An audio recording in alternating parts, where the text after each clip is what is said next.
पाकिस्तान में अगर हमने एजुकेशन और रिलीजन को पॉइंट्स को अरेंज करना होगा तो कौन सा कॉज में है, कौन सा इफेक्ट में है?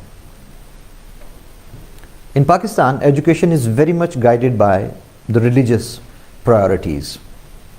Again, it is being discussed in the single national curriculum aspects these days, in that perspective also nowadays. What is causing and what is having an effect? Is our education having an effect on religion or vice versa? So, आपको एकदम से समझ आ जाएगी कि ये किस चीज़ का, क्या हिस्ट्री कॉज है और उसका कोई इफेक्ट है, क्या हमारे फॉर एग्जांपल कल्चर जो है उसके ऊपर हिस्ट्री का इफेक्ट है। तो हिस्ट्री से आपको कॉज और फिर उसका उन ट्रेडिशंस जो हिस्टोरिकल हैं उनका इफेक्ट आपको currently patriarchy for example women empowerment के ऊपर जो पॉइंट्स हैं आपकी उसके ऊपर इफेक्ट है। पैट्रियार्की हिस्टोरिकल में जाती है, दिस मीन्स हिस्ट्री कॉज में आएगी और उसके बाद सोशल पॉइंट्स आएंगे उसके। सो ये बेसिकली एक सोचने का एक तरीका है कि भाई सोसाइटी इज कॉजिंग हिस्ट्री और history is causing the social aspects in Pakistan and things like that. So ये एक कॉज एंड इफेक्ट मॉडल है बेसिकली। जीपेस्ट या 10 इंडिकेटर्स कहना उसको is just one way of making you understand what we are trying to put in practice here, that your essay should be logically sequenced. उसके ऊपर आपके पास जो पैराग्राफ्स हैं उनकी कोई अरेंजमेंट तो हो ना, ये तो नहीं कि अचानक जब आप लिख रहे हैं आपको खुद ही महसूस होगा, जब आप ऐसे राइटिंग शुरू करेंगे तो आपको खुद ही महसूस होगा कि एक पैराग्राफ लिख के मुझे अगला पॉइंट पैराग्राफ को कनेक्ट करने में हमारे पास मेथड ही कोई नहीं है, क्योंकि अगला पैराग्राफ बिल्कुल एक डिफरेंट चीज़ के ऊपर है, क्योंकि वो उसके इफेक्ट में नहीं है, उसकी कॉज के इफेक्ट में नहीं है। आपको पैराग्राफ लिंकिंग मुश्किल हो जाती है। लोग सिर्फ वो जो घिसे पिटे ऑर्थोडॉक्स किस्म के वो जो लिंकिंग वर्ड्स हैं, कनेक्टर्स जो कहलाते हैं, जिनको बहुत रेवरेंटली ट्रीट किया जाता है ऐसे की डोमेन में, लाइक मोर ओवर और फर्दर मोर और कॉन्सिक्वेंटली एंड हाउ एवर और वो सारा कुछ वो लगा के समझते हैं जी कोहेरेंस हो गई। How is it possible? या नंबर लगा के 1 2 3 4 5 6 फर्स्टली सेकेंडली थर्डली फोर्थली कह के जी कोहेरेंस हो गई है। कैसे हो गई? क्या ये पहली चीज़ का ये कॉज है और क्या ये उसका इफेक्ट है और अगला पैराग्राफ उसका इफेक्ट है? और जो ही आप उसको इस सीक्वेंस में लेके आएंगे अपने पैराग्राफ्स को, ये बड़ा इंपॉर्टेंट एस्पेक्ट है पूरी एसे का, बिकॉज ये वो एस्पेक्ट्स हैं जो बेसिकली दे मेक और ब्रेक दी एसे। हर किसी के पास नॉलेज है, पॉइंट्स हैं, सब कुछ है, and you can put them in any order. If you do not know this basic idea of coherence, of logical sequencing, this is one difference which I have tried to make here in Pakistan when I have started teaching essay here in academies and otherwise elsewhere also, that students को कम से कम इस चीज़ का idea that it's not a mumble jumble sort of thing of putting paragraphs together. What is an essay? Essay एक मैं जिसे कहता हूँ कि एक तस्बीह की तरह है, जिसके अंदर आपके पास थीसिस स्टेटमेंट वो उसका इमाम है और उसके बाद जितने भी उसके दाने हैं वो उसके पैराग्राफ्स हैं और वो एक खास सीक्वेंस के तहत चलते हैं, और या सिर्फ नंबर देने से हम उनको वो जोड़ नहीं सकते। सो एन आउटलाइन बेसिकली, नेक्स्ट मेरा पॉइंट जो है आउटलाइन के ऊपर है। Outline is an arrangement of these paragraphs. That is why it is so important to divide it into headings and subheadings. So next, from logical sequencing हमने करके तो ultimately we have achieved the final shape of the outline. Write your outline. Write your outline at the beginning of the essay and including introduction की जब heading आपने दी है। अब जब outline हम final जब करते हैं तो उसके अंदर 2-3 चीज़ें अब मैं जिक्र करूँ कि आउटलाइन आपका जो है वो आपको एग्जामिनर ने कहा था make an outline and right an essay. तो फिर आप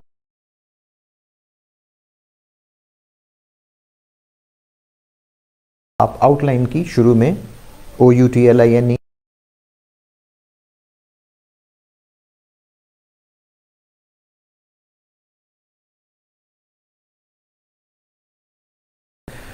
it's against the spirit of the introduction paragraph, because when I explain the introduction paragraph you will find out that you're not discussing the essay in introduction. तो points वहाँ पे किस लिए लिखे जा रहे हैं?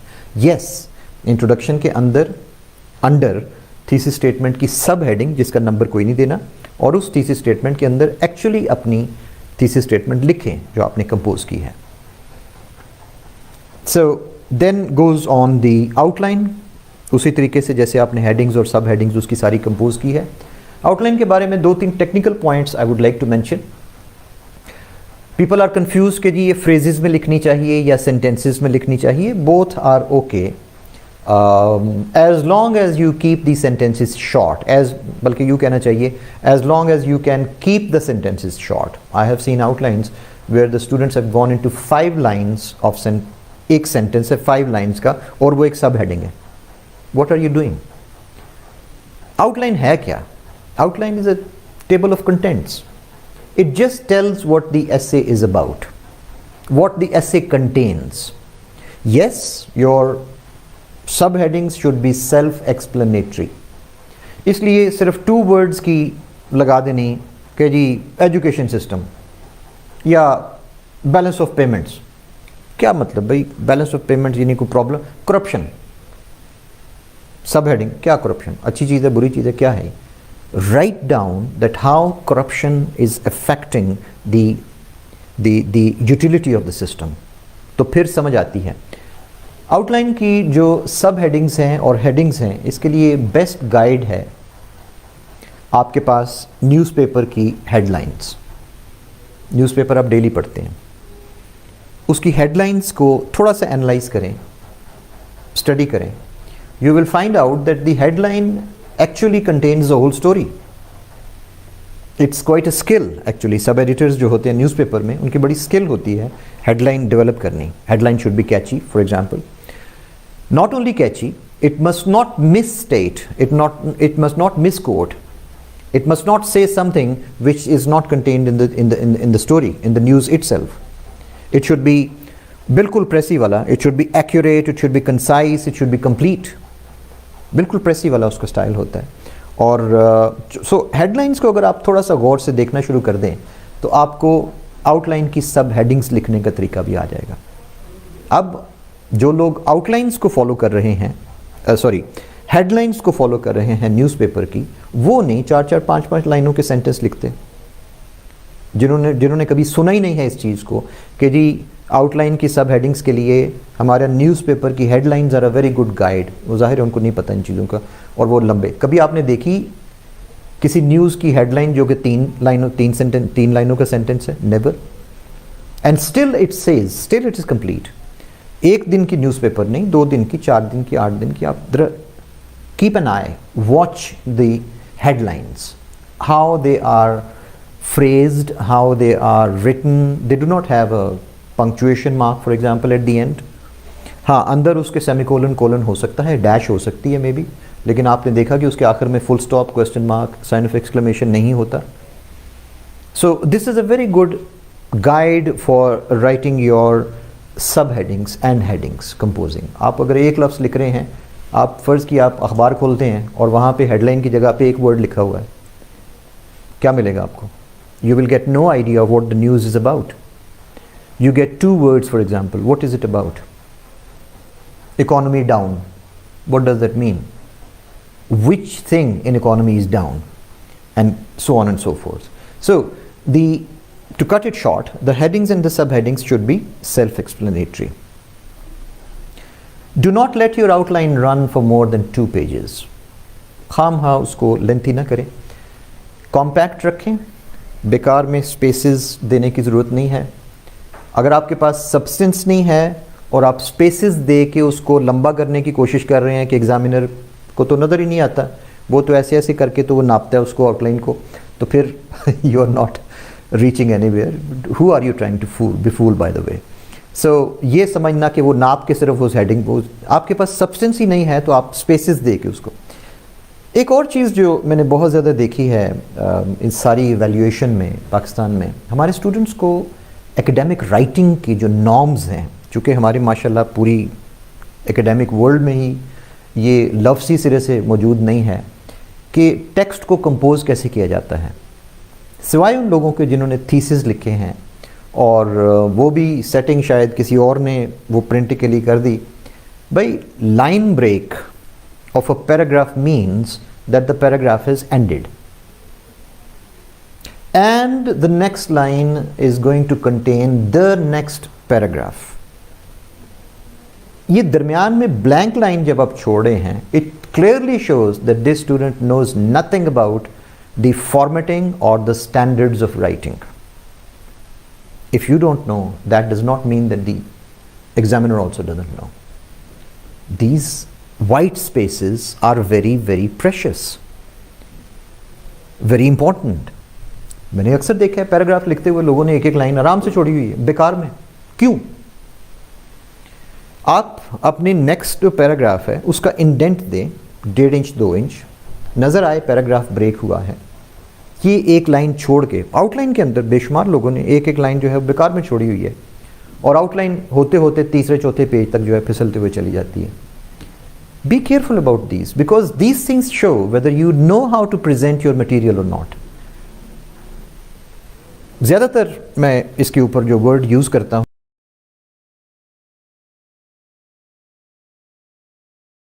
वो लगता तो मुनासिब नहीं है, लेकिन यहाँ फिट बहुत होता है कि काफ़ी सारी आउटलाइंस देख के महसूस होता है बेउस्ताद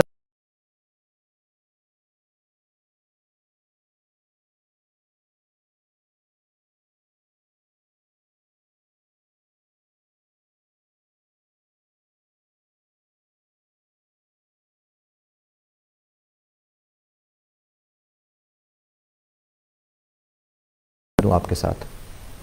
There is a particular format for everything. If you are writing an outline, you have to follow the format. You are बड़ा पहले मार्कर से फिर वो हेडिंग लिखेंगे, उसके बाद 2 लाइनें छोड़ के मार्कर से कुछ और लिखेंगे, कलरफुल बना. That was school. This is formal writing. Look at the research papers. Look at the table of contents, for example, of books, and that should be your guideline for writing the outline. So do not let it run for more than 2 pages. Whether you are writing phrases or sentences, it should not. So this is outline writing, and then the next stage is your essay starts from the introduction paragraph. Outline जब आपने लिखा है तो उसके अंदर जब आपके पास heading सब हेडिंग्स आ गई, कंक्लूजन के अंदर जाहिर है कुछ नहीं लिखा जाएगा. अगर आप कुछ लिख रहे हैं तो एक्स्ट्रा है. आउटलाइन में ज़रा एक चीज़ ख्याल रखें कि हमारे स्टूडेंट्स बाद वक़्त बहुत ज़्यादा थियोरेटिकल हो जाते हैं. They think the outline is the essay. Myth है ना कि जिसकी आउटलाइन अच्छी है उसकी एग्जामिनर वो बड़ा इम्प्रेस होगा, तो हमारे मन ने कहा अच्छा चलें ऐसे की तरफ तुम ध्यान नहीं देंगे. वो आउटलाइन लिखने में ही अच्छा खासा टाइम लगा जाते हैं, and then they lose control of their time also. All these steps as far as time management is concern, this should be the end of your 45th minute. Writing the outline right from the time that I started it. मैंने आपसे कहा था it is 2 o'clock 3 minutes 2:03 when you have received the paper and you're looking at the topics. Now look at your watch and it should be something like 2:45 on 18th February क्योंकि paper दूसरा है आपका second उसका. And it should be something like 2:45 or 2:50. Even if it is 3 o'clock, हाथ पैर नहीं आपके फूल जाने चाहिए. उसकी वजह यह है कि आपने एक बहुत वेल प्लान्ड आउटलाइन जो है वो अचीव कर ली होनी चाहिए. You have the layout, you have the plan. बहुत से लोग कहते हैं कि सर इतना लंबा टाइम अगर उसके ऊपर लगा दिया तो हम तो जनाब राइटिंग क्या करेंगे. ओके, अगर आप समझते हैं कि बगैर प्लानिंग के लिखी जा सकती है ऐसे, please go ahead. But then don't blame us for the result then. How can you write an essay without writing an outline? First, many people believe and advise also कि जनाब पहले ऐसे लिख लें फिर आउटलाइन लिखिएगा. मुमकिन है आपने पूरी लिखी नहीं ऐसे, फिर आपके आउटलाइन में ज़्यादा पैराग्राफ हुए तो फिर एग्जामिनर ने आपको पकड़ लेना है. तो हुजूर प्रैक्टिस कब आती है? क्या आप पहली दफ़ा ऐसे लिखने लगे? Anybody who has not written minimum 8 to 10 to 12 essays as practice before the examination is bound to face problems during the examination. How is it possible? आपका इतना important exam है, आपको साल हो गया उसके लिए पढ़ते हुए, और आपने ऐसे एक भी दफ़ा 3 घंटे बैठ के लिखी नहीं है. बेशुमार मुझे ये इसके अंदर सुनने में आ रहा है मॉक्स, सर लिखी नहीं थी, सर पहली दफ़ा लिखी है. Is it my fault? you are going to deal with the most important aspect of CSS, and that is the essay, and you have not practiced it. How come? Who is responsible for this? So it's your time management, और time सिर्फ उन्हीं का manage होता है जिन्होंने practice की होती है, और जो अनप्लान्ड गए हुए हैं, अनप्रिपेयर्ड गए हुए हैं, वो तो सवा घंटा 1.5 घंटा लगाएंगे ना उसके ऊपर, आउटलाइन के ऊपर. लेकिन बेशुमार ऐसे students I know who have actually, मैंने कुछ लोगों से कहा पेपर के ऊपर लिखें, उन्होंने टाइम लिखा हो उसके ऊपर, they had written it at 9:53 या 9:48, 9:45 पे उन्होंने अपनी आउटलाइन कंप्लीट कर ली हुई है और इंट्रोडक्शन की तरफ चले गए. कंक्लूजन लाइन वर्ड लिखने के बाद 2 या 3 लाइन्स की ब्रेक दें, 2 लाइन ज़्यादा से ज़्यादा ब्लैंक छोड़ें, राइट द वर्ड जैसे आउटलाइन लिखा था उसी तरह से एसे का वर्ड भी लिखेंगे, और उसके नीचे अपना इंट्रोडक्शन पैराग्राफ जो है वो स्टार्ट कर दें. Before going into that, I would like to address some of the questions which we received during the break. One was, where can we put overview paragraph? जब मैं आगे आ रहा हूँ ऐसे राइटिंग में, तो उसके अंदर overview paragraph राइटिंग जो है वो भी आ जाएगी. Please tell about 4 types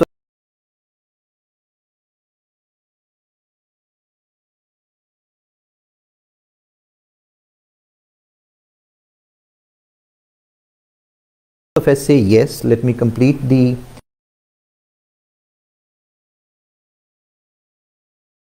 also. Then can we write whole essay as case study? इसको यहीं पे जवाब दिया जा सकता है. A case study is a case study and an essay is an essay. These are not synonymous.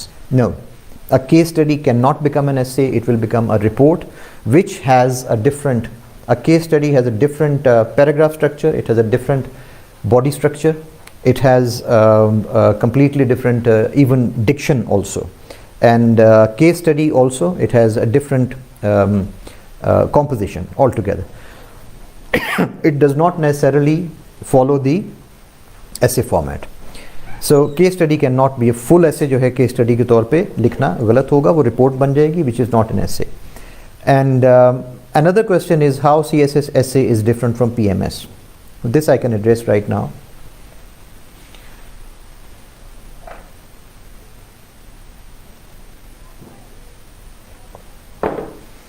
PMS Punjab essay is 1500 words. Its title is analytical essay.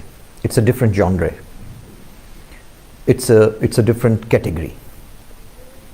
In 1500 words, you do not have the space to do these things the way we are planning and designing and writing the thesis essay of CSS, which runs for 2500 to 3000 words. It has a different outline structure, it has a different introduction, it has a different structure for even for the paragraphs. It's an altogether different ball game. This would also explain why many people who have passed PMS essays with flying colors, something like 60 plus, 70 plus marks लेके CSS की essay में उनके 17 number आते हैं.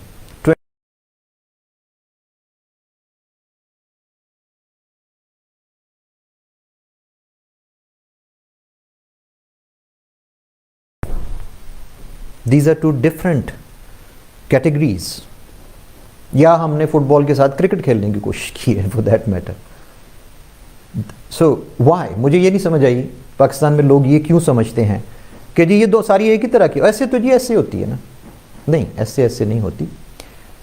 PMS Punjab is a different category of essays. PMS Sindh is a different category of essays.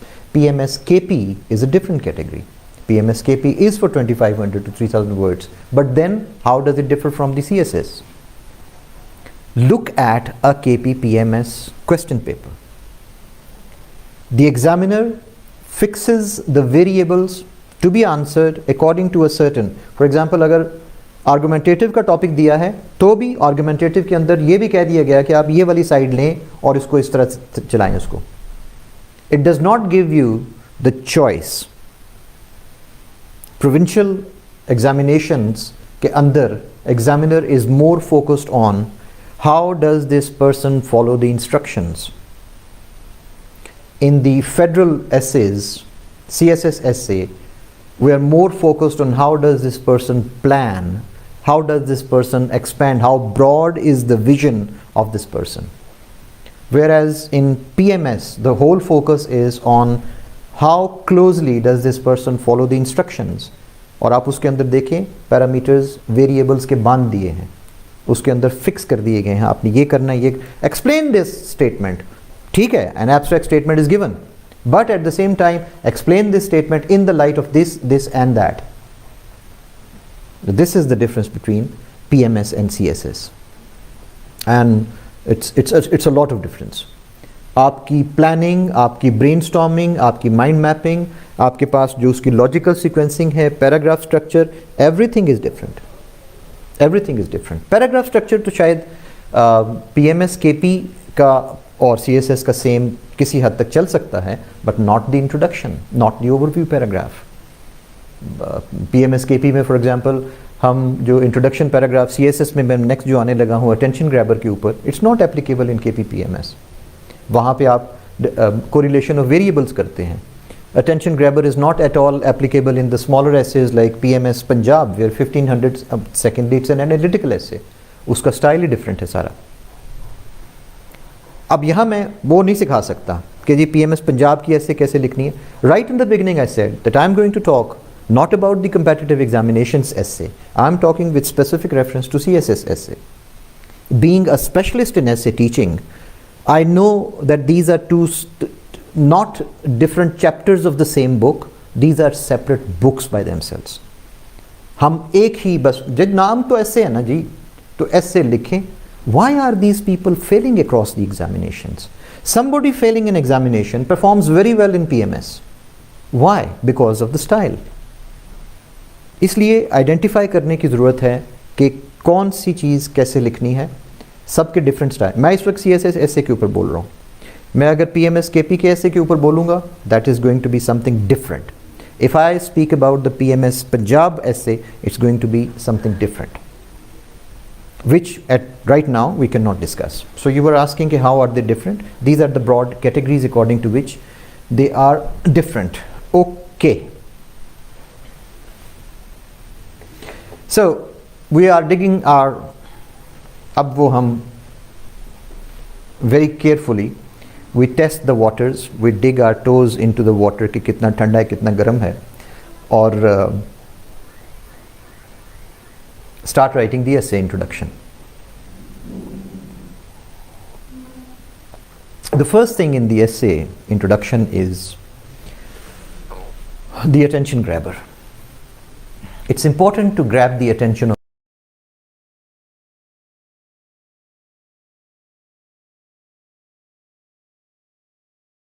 of the examiner by some indirect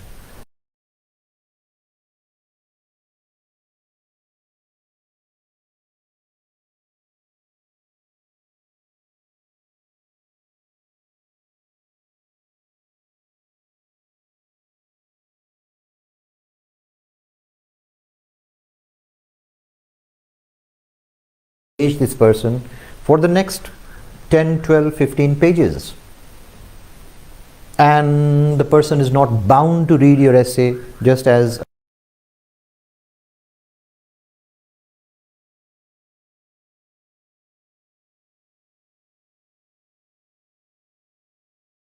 और अगर आपने वहाँ पे यही बयान करना है कि ग्लोबल वार्मिंग के ऊपर, global warming is a very big issue in the world these days. Throughout the world, he has great potential for the betterment or the vice versa for the mankind. Really, examiner ने खुद आपको लिख के दिया है blessing or curse. What are you doing? So, an attention grabber is actually an indirect method of engaging the attention. आपने अक्सर देखा होगा न्यूज़पेपर्स में, आर्टिकल्स में, they start with some incident.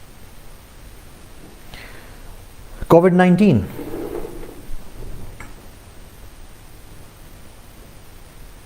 अगर हम स्टार्ट करेंगे इसको, corona virus breakout was, it took place in Wuhan, China in November 2019, and soon the whole world was taken to this. Is you आप एक newspaper article start कर रहे हैं. The essay does not start like that. It has to grab the attention of that person.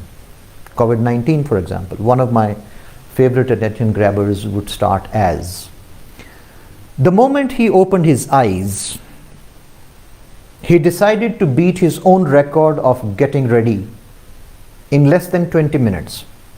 One sentence. Whirling through his apartment,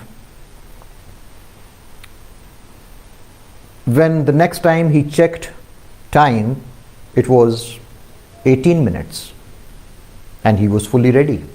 Full stop. A triumphant smile erupted on his face, because the next 2 minutes he was going to spend in maybe listening to some music while going downstairs to his car. 3. Sentence number 4.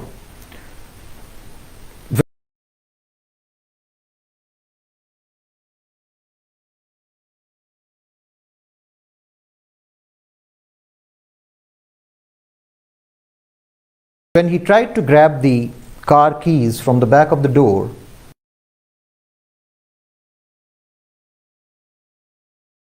he was going to lose his precious time in searching for them. Sentence 4.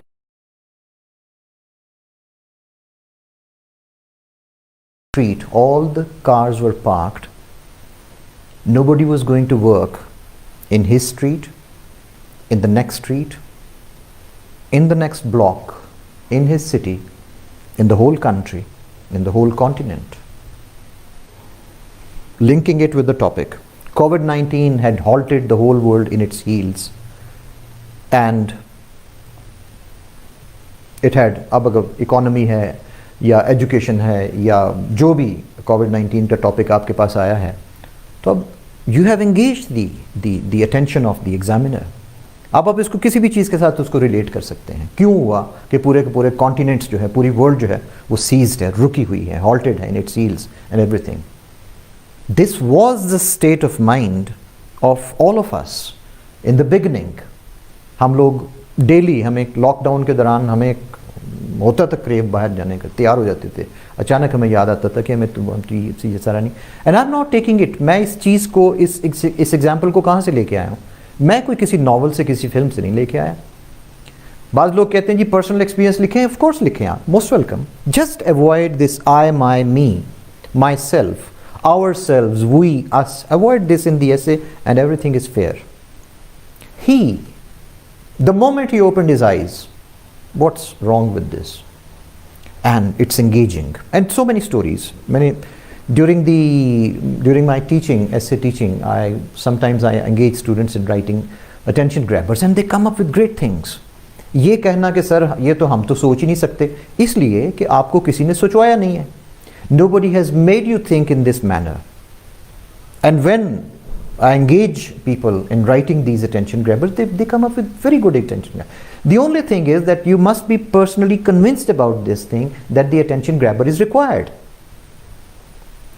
And then we cannot go into a story either. लंबी चौड़ी quotation, attention grabber और क्या हो सकता है? Quotation है. अब quotation अगर आपने लिखी है तो पैराग्राफ के अंदर लिखें प्लीज़, और उसको पैराग्राफ के साथ लिंक करें, उसको एलैबोरेट करें और उसको थोड़ा सा चलाएं कि वो कोटेशन आप रेलिवेंट क्यों है टॉपिक के साथ. 3 to 4 सेंटेंसेस अगर आपके इसके अंदर शुरू में अटेंशन ग्रैबर में लग जाते हैं, 5 सेंटेंसेस, तो कोई ज़्यादा आपने वो नहीं किया. लेकिन if you are writing a story of whole 8 or 10 sentences और फिर आपको खुद नहीं समझ आता कि इस स्टोरी में से निकल के ऐसे की तरफ कैसे जाएं, तो then you are of course at a loss for connection. Introduction must also show the examiner what is included in the essay. You have already written the outline, which shows in a very good form the contents of the essay. So you go on with the contents of the essay. Write down the outline, but briefly in about 8 to 10 sentences. Combine करें outline के points को. हमने पूरी story यहाँ पे सारी outline हमने लिखनी तो है, लेकिन points को combine करके रीफ्रेज करें बेशक, लेकिन ये कि एग्जामिनर को ये पता होना चाहिए कि कंटेंट्स हैं क्या, इस एसे के अंदर क्या क्या चीज़ें शामिल हैं. एंड द लास्ट पार्ट, अब मैं डिवीजन में आ गया कि टाइप्स ऑफ एसेज में, एक्सपोजिटरी एसे में आपके पास last part should be the thesis statement. अब यहाँ पे मैं तकसीम शुरू कर देता हूँ. एक्सपोजिटरी एसे में you have the attention grabber, you have the reflection of the outline, और आखिर में आपके पास thesis statement. Same to same words जो आपने आउटलाइन में लिखी थी. Do not change the words और the thesis statement will change. If you change any words or their arrangement, definitely the whole thesis statement is going to change. So keep it the same. जो लोग समझते हैं repetition है, no. ये दो separate entities हैं. Outline एक separate entity है और essay एक separate entity है. एक क्वेश्चन वो भी होता है कि जी क्या आउटलाइन के वर्ड्स जो हैं वो गिने जाते हैं इसके अंदर ऐसे राइटिंग के अंदर के नहीं? नो, आउटलाइन इज सेपरेट, उसके वर्ड्स ऐसे की काउंट में नहीं आते, इसलिए वो एक सेपरेट एंटिटी है इंट्रोडक्शन का पैराग्राफ. सो आपके पास डिवीजन ये है कि एक्सपोजिटरी ऐसे में the introduction has attention grabber तीनों टाइप्स के एसेज में आता है, आर्गुमेंटेटिव में भी और एब्स्ट्रैक्ट में भी. एक्सपोजिटरी में थीसिस स्टेटमेंट हम आखिर में लिखते हैं. आर्गुमेंटेटिव में अटेंशन ग्रैबर के बाद हमें थीसिस स्टेटमेंट लिखनी पड़ेगी, बिकॉज हमने अपना स्टैंस बताना है कि हमारी ऐसे किस तरफ जो है वो जा रही है. और उसके बाद एब्स्ट्रैक्ट ऐसे में हमने थीसिस स्टेटमेंट बिल्कुल शुरू में लिखनी होती है, बिकॉज एब्स्ट्रैक्ट ऐसे टोटली एक हर शख्स ने डिफरेंट तरीके से इंटरप्रेट करना है. सो शुरू में हमें बताना पड़ता है कि किस तरह की हमारी अप्रोच है और हम इसको किस तरह लेके चलेंगे. सो ये है थीसिस स्टेटमेंट की प्लेसमेंट का question. So this is your introduction paragraph. अब आ जाते हैं हम ये ओवरव्यू पैराग्राफ के ऊपर, जो क्वेश्चन भी है और मेरा पैराग्राफ नंबर 2 जो है. देखिए, ओवरव्यू है बेसिकली टॉपिक के बारे में. अक्सर लोग इस ओवरव्यू को गलती से ऐसे की जो कोई डिटेल है उसके लिए कोशिश करते हैं यूज़ करने की. You just define the correlation, क्योंकि मैंने आपको इंट्रोडक्शन में गुंजाइश नहीं थी छोड़ी टॉपिक को डिस्कस करने की. आपके पास फॉर एग्जांपल अगर ये आया हुआ था टॉपिक क्लीन एनर्जी के बारे में या क्लाइमेट रिस्पॉन्सिबिलिटी के बारे में या विमेंस सोशल और लीगल प्रोटेक्शन के बारे में, तो ये टर्म्स कहाँ डिफ़ाइन करनी है, या इंफॉर्मेशन टेक्नोलॉजी ब्लेसिंग कहाँ पे डिफ़ाइन करनी है. इन सब के लिए हमने गुंजाइश रखी होती है पैराग्राफ नंबर 2. और इसके लिए ओवरव्यू पैराग्राफ वर्ड्स आउटलाइन के अंदर नहीं आएंगे. ओवरव्यू पैराग्राफ डिफ़ाइन करता है कि बेसिकली टॉपिक क्या है, उनकी आपस में कोरिलेशन क्या है, और फिर ये कि उनकी अगर आपको डेफिनेशंस की ज़रूरत है तो लिखें बेशक वहाँ पे. This is your second paragraph which just breaks down the topic, interprets it and does not go into the essay. Essay की details में ये नहीं जाएगा.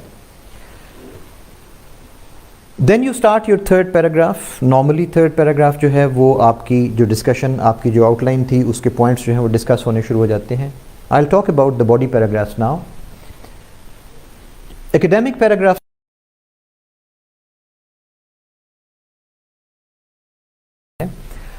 Paragraph structure is a major problem, basic problem जो हमारे बहुत से CSS के स्टूडेंट्स को पेश आ रही है कि they do not know the paragraph structure. क्योंकि हमारी पूरी माशाल्लाह हायर एजुकेशन का पूरी आप उठा के देख लें रेंज सारी की सारी, उसके अंदर पैराग्राफ स्ट्रक्चर कहीं एग्जिस्ट नहीं करता, सिवाय जो लोग लिंग्विस्टिक्स पढ़ रहे हैं उनको पैराग्राफ स्ट्रक्चर पढ़ाया जाता है. उसके अलावा समझा जाता है कि दुनिया को लिखने की तो ज़रूरत है ही नहीं सिरे से. सो पैराग्राफ स्ट्रक्चर की बहुत ज़्यादा प्रॉब्लम है. बाज़ लोग 2 लाइनों 2 सेंटेंसेस को मिला के समझते हैं पैराग्राफ बन गया, बाज़ लोग 10-12 सेंटेंसेस लिखते, समझ नहीं आती पैराग्राफ क्या है. A paragraph is like a building block of an essay. It has very clear 5 sentence, basic 5 sentences structure. The first sentence is your topic sentence. The second is your explanatory sentence, जो topic sentence को explain करेगा. और third sentence is the supporting point, जो उसको जैसे मैंने पहले भी कहा कि एक्सपैंड करेगा पैराग्राफ की स्कोप को. और सेंटेंस नंबर 4 में आपने फिर एविडेंस देनी है. जो आपने सपोर्टिंग पॉइंट दिया है उसके लिए फिर हमें एविडेंस चाहिए, उसके लिए जो पहले बात हो चुकी है बड़ी डिटेल से, रेफरेंस और वो सारा कुछ. And sentence number 5 is the concluding sentence. That paragraph must be closed, must be summed up properly. आप ये नहीं हो सकता कि एग्जाम्पल देते देते अचानक पैराग्राफ ख़त्म हो गया है. अगर आप अपने पैराग्राफ को वाइंड अप नहीं कर रहे, मीन्स आप अपना पैराग्राफ कंप्लीट नहीं कर रहे. बेशुमार एसेस देखिए जिनमें पैराग्राफ्स इनकम्प्लीट, आखिर में जो है वो एग्जाम्पल दी हुई है और कंक्लूडिंग सेंटेंस का कॉन्सेप्ट ही नहीं है. सो ये आपकी रिस्पॉन्सिबिलिटी है. Educate your self on structuring a paragraph, writing a paragraph. ये आपकी रिस्पॉन्सिबिलिटी है. बड़ी डिटेल से मैं पढ़ाता भी हूँ और आपको पता होगा कि मेरा लेक्चर नंबर 2 जो है वो बेसिकली स्टार्ट ही पैराग्राफ स्ट्रक्चरिंग से होता है। और ये पैराग्राफ स्ट्रक्चर आपका इसलिए एम्फेसाइज कर रहा हूँ कि आपके सारे ऐसे इसमें लिखी जा रही है, आपकी ऐसे के 16, 17, 18 पैराग्राफ्स इस स्ट्रक्चर में लिखे जा रहे हैं।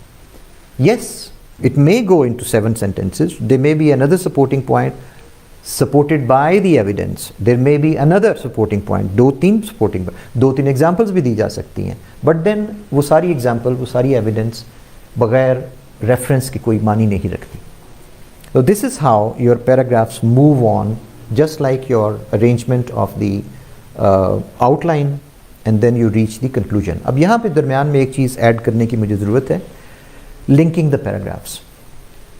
ये जब हम आमतौर पे पैराग्राफ राइटिंग कर रहे होते हैं तो उस वक्त ज़रा ये चीज़ स्लाइटली ओवरलुक्ड होती है, क्योंकि पैराग्राफ स्ट्रक्चर में हम आपको एक पैराग्राफ अचीव करना, लिखना जो है वो प्रैक्टिस करवा रहे होते हैं।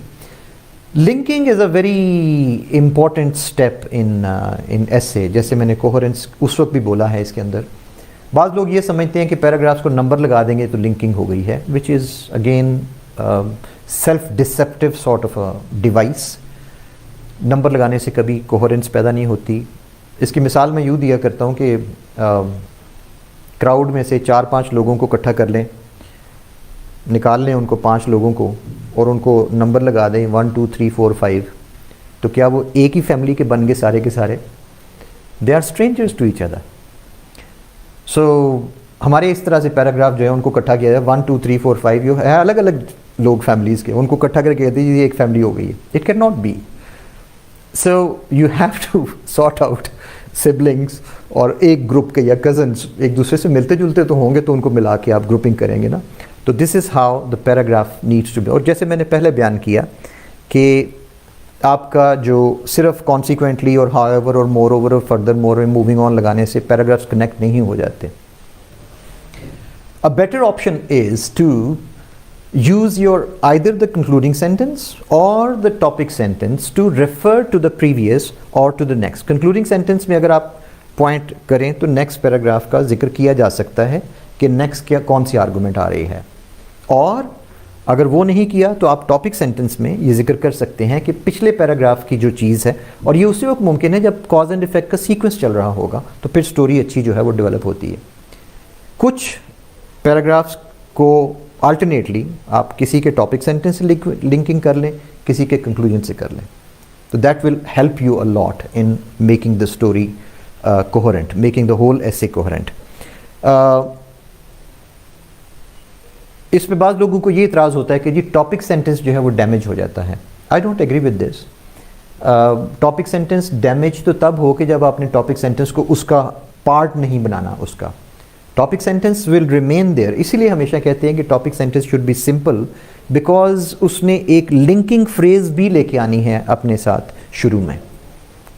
हमारे स्टूडेंट चूँकि टॉपिक सेंटेंस बड़ा कॉम्प्लिकेटेड लिखते हैं, इसलिए ये लिंकिंग फ्रेज साथ लगाने में उनको लगता है कि जैसे टॉपिक सेंटेंस बहुत लंबा हो जाएगा। No, break your topic sentence into 2 parts. Actually ज़्यादातर चीज़ें जो आप टॉपिक सेंटेंस में लिख रहे हैं वो सेंटेंस नंबर 2 की होती हैं, जहाँ पे आपके पास एक्सप्लेनेशन आ रही है या रीजनिंग आ रही है उस टॉपिक सेंटेंस की।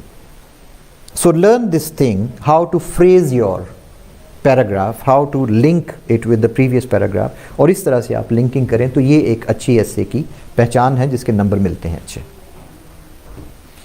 रीचिंग द कंक्लूजन, कंक्लूजन के पैराग्राफ को मार्क करना बड़ा ज़रूरी है, बताना बड़ा ज़रूरी है एग्जामिनर के कि भाई ये वो झंडी हिलाएं कि भाई आखिरी डब्बा आ गया।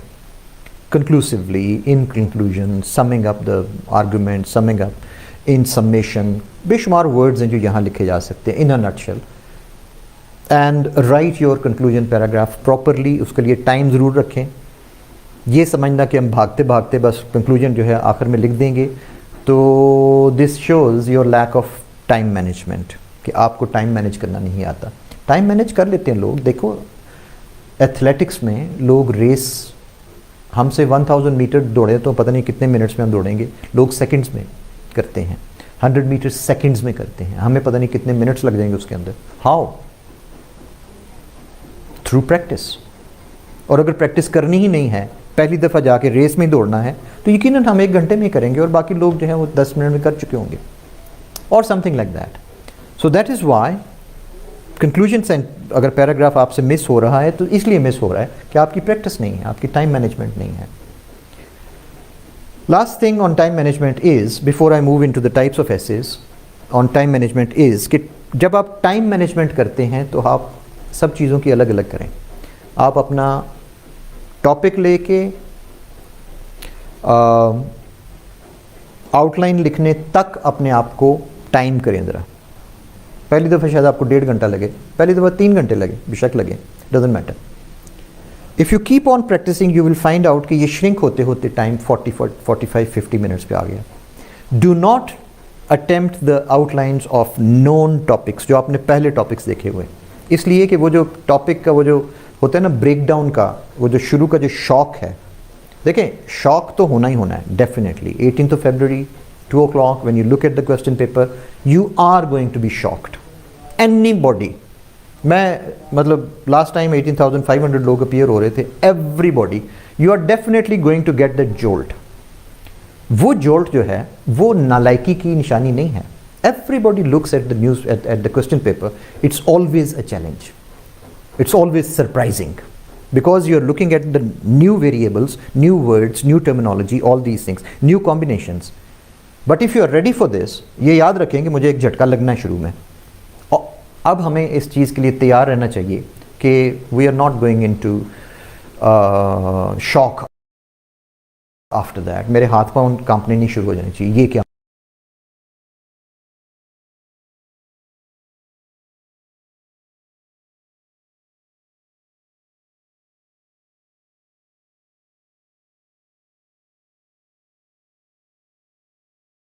हैं, for those moments they phase out. लेकिन उनकी कैलकुलेशन होती है कि 6 सेकंड्स के लिए मैंने बिल्कुल फेड आउट हो जाना है, और मेरे ब्लड नहीं जा रहा, मेरे ब्रेन को मैंने फेड आउट हो जाना है, और उनको पता होता है कि 5-6 सेकंड्स में मैंने झटका करना है और एकदम से मैंने वापस आ जाना है. सो ये चीज़ें शुरू में आपको, ये कोई अजीब बात नहीं है. जैसे मुझे स्टूडेंट्स कहा, सर हमने तो टाइम वो क्वेश्चन पेपर देखा तो हम से शॉक में आ गए. Be ready for that shock. There is always going to be a shock. Why get surprised at that? ये है ना प्रैक्टिकल टिप्स एक्चुअली, जो कि लाजमी आपके साथ होना होता है इन चीज़ों में. So be ready for that. So that was the discussion about the essay. I am going to come to the types of essays now. और अब ये चीज़ें थोड़ी सी फ़र्क कैसे होगा, ये जो लास्ट फ्यू मिनट्स हैं इसके अंदर काफ़ी सारी चीज़ें मैंने कवर कर ली हैं. आर्गुमेंटेटिव एसे सिर्फ arrangement of the paragraphs different है, otherwise everything is the same. thesis statement uski conclusion paragraph and its paragraph structure, everything is the same.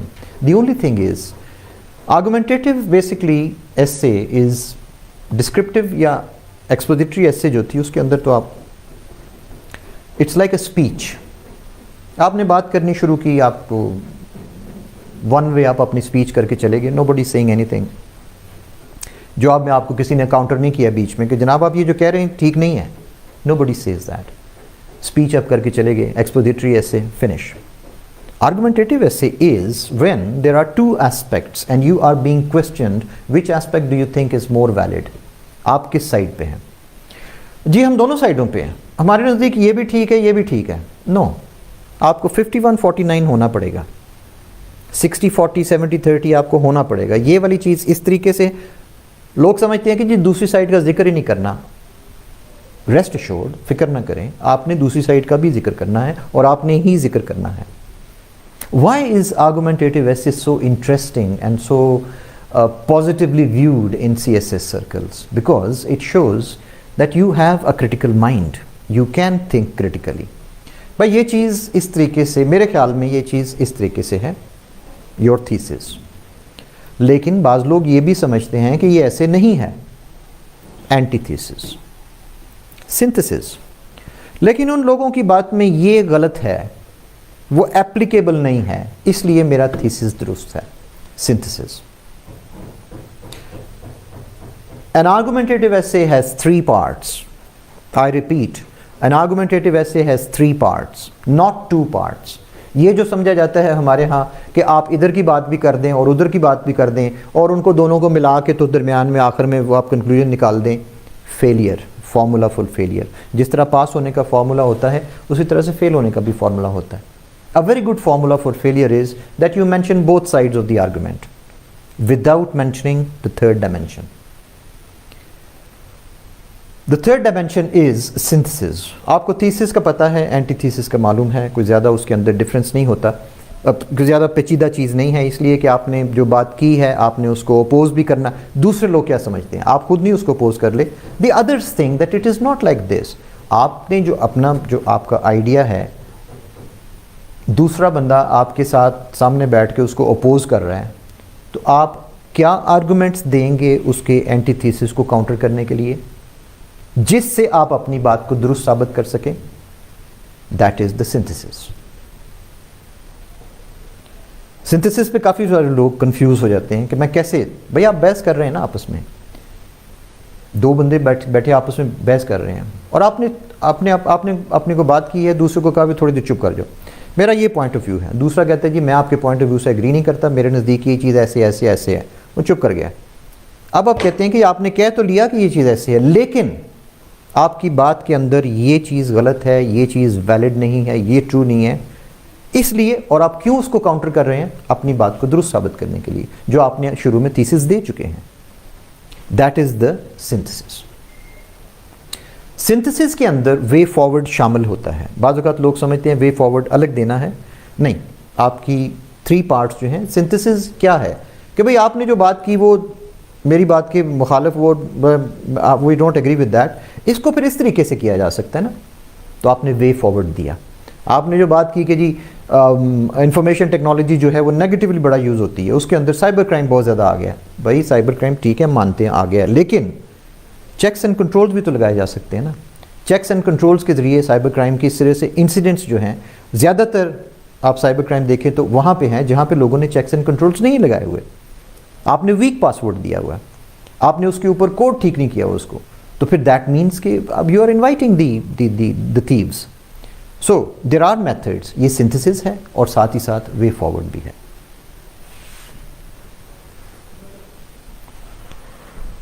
Abstract essay, the last part, is basically an essay in which the topic can be interpreted in any way.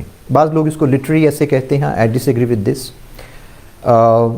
ये समझना कि ये सिर्फ literature के students कर सकते हैं, ये बेचारे लिटरेचर के स्टूडेंट्स ही जानते हैं कि वो भी एब्स्ट्रैक्ट ऐसे नहीं कर सकते। और एब्स्ट्रैक्ट ऐसे बेसिकली सिर्फ आपको एक मौका दिया गया है कि आप अपनी व्यूज़ पेश करें, और सबकी व्यूज़ डिफरेंट उसके ऊपर होंगी और हो सकती है और होनी चाहिए भी। एब्स्ट्रैक्ट मीन्स एक ऐसा टॉपिक है जिसके ऊपर आपका ओपिनियन दूसरे लोगों के साथ वेरी करेगा, लेकिन इसको बगैर किसी स्ट्रक्चर के। बाज़ लोग ये समझते हैं कि इसमें तो भाई जितनी मर्जी गप्पे मारें, इसमें तो कंट्रोल ही कोई नहीं है।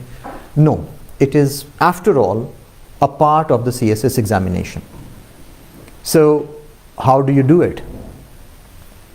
You must have a structure for that also, जिसके लिए मैं FIRE अप्रोच, जो थर्ड लॉजिकल सीक्वेंस का जो मॉडल है, you go from the individual to society, crossing the steps of individual, family, relations, profession, society. उसके बाद broader aspects of education and religion and history और environment and legal, बाकी जो 10 indicators वाली जो चीज़ें थी। अब सिर्फ इसमें ये फ़र्क है कि हम उसकी जो सीक्वेंसिंग करते हैं उसकी एक्सपोजिटरी ऐसे की, तो हम स्टार्ट करते हैं गवर्नेंस से और फिर सोशल की तरफ आते हैं।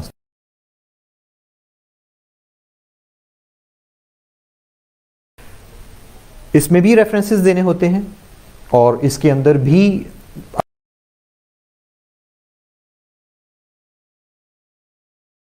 नहीं शामिल, लेकिन उससे रिलेटेड आपको सोशियोलॉजी की, साइकोलॉजी की, आपको एंथ्रोपोलॉजी की कुछ बेसिक डेफिनेशंस लिटरेचर के लिए लाजमी नहीं है, लेकिन कुछ बेसिक डेफिनेशंस के आखिर लोग जब when people live in a society they interact with each other, they have certain actions and reactions on each other. Abstract के टॉपिक्स क्या होते हैं? They are usually individual versus a society and things like that. तो फिर individual की और society की फिर एस्पेक्ट्स पढ़े ना, और उसके लिए फिर वो कॉन्सेप्ट्स जो है उनको देने की ज़रूरत होती है। सो मेरा हाल एक कंक्लूजन पैराग्राफ प्रोबेबली मुझसे जो था वो मैं उसको नहीं वो प्रॉपरली एक्सप्लेन कर सका. You might be pointing out. Conclusion basically sum up करता है पूरी एसे को, चाहे वो आर्गुमेंटेटिव है, चाहे वो एब्स्ट्रैक्ट है, चाहे वो एक्सपोजिटरी है. कंक्लूजन के अंदर नई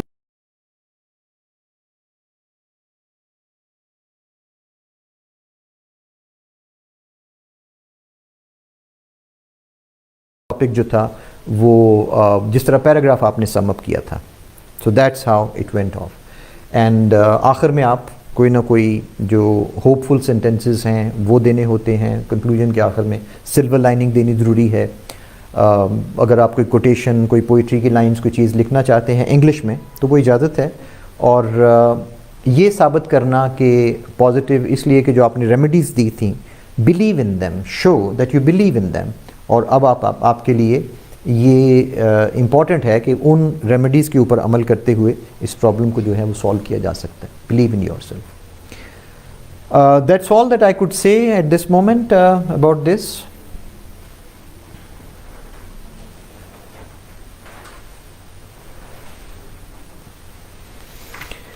Okay, we have some question answers. Some questions here which I'm expected topics. Any guess? I would be the last person in Pakistan to indulge in this. मुझे इसमें स्वाय सेल्फ डिसेप्शन के और कुछ नज़र नहीं आता. अपने आप को बेवकूफ़ बनाने के अलावा और कुछ नहीं है.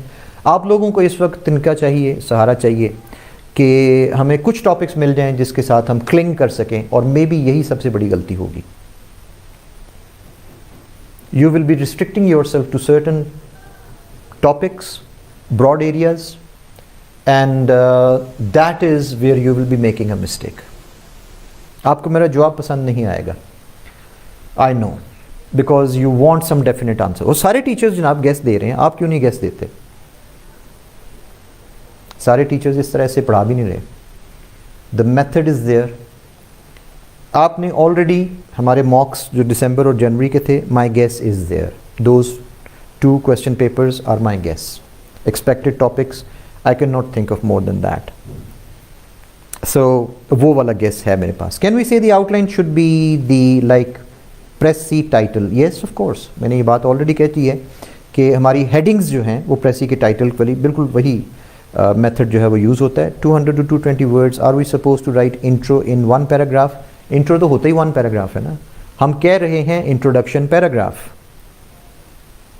It will run for 1.5 pages. yes, 2 pages, 1.5 pages, 220 to 250 words. yes, introduction paragraph should be that long, क्योंकि आपने उसके अंदर अटेंशन ग्रैबर है, रिफ्लेक्शन ऑफ द आउटलाइन है, थीसिस स्टेटमेंट है. इसको कम से कम इतना तो होना चाहिए उसको. Should we give a precise description or keywords under the subheading points in the outline to show what we discussed in that specific? Not exact, not at all, not at all. Outline का ये काम ही नहीं है ना. आप outline को खामखा heavy कर रहे हैं कि जी की टर्म्स क्या हैं. भाई वो पैराग्राफ नंबर 2 हमने इसीलिए रखा हुआ है ना. आप वहाँ जाके आराम से थीसिस जैसे देखें. CSS ऐसे में हर चीज़ के लिए जगह बनी हुई है, इसलिए खामखा ना इधर उधर ख़राब ना करें चीज़ों को. ना आउटलाइन को गंदा करें, ना इंट्रोडक्शन पैराग्राफ को क्लटर करें. आपको सेकंड पैराग्राफ दिया ही इसलिए है कि आराम से जो आपके पास कीवर्ड्स, सब हेडिंग पॉइंट्स या डिस्क्रिप्शन कीवर्ड्स हैं वो सब कुछ वहाँ पे डिफाइन करें. You don't need anything more than that.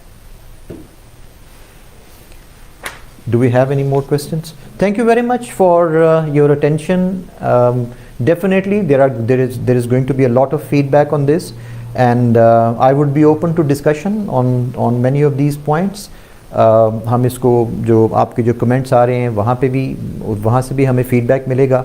और मेन चीज़ ये होती है, देखें, agreement disagreement are part of life. You may disagree with many things that I said. I may disagree with many things. These are our democratic rights. But the main thing is कि at least हमने venture तो किया ना. इसको कम से कम discuss करना तो हमने कोशिश तो की कम से कम कि इस चीज़ को डिस्कस तो करें कि ऐसी चीज़ क्या है, इसको चलाते किस तरह से हैं. ना कि हम इसको एक एनिग्मा समझ के और एक मिथ समझ के इससे डरते रहें कि ओह ऐसे कैसे होगी. Not like that. Thank you very much and hope to see you in the next programme. Thank you very much. That's all.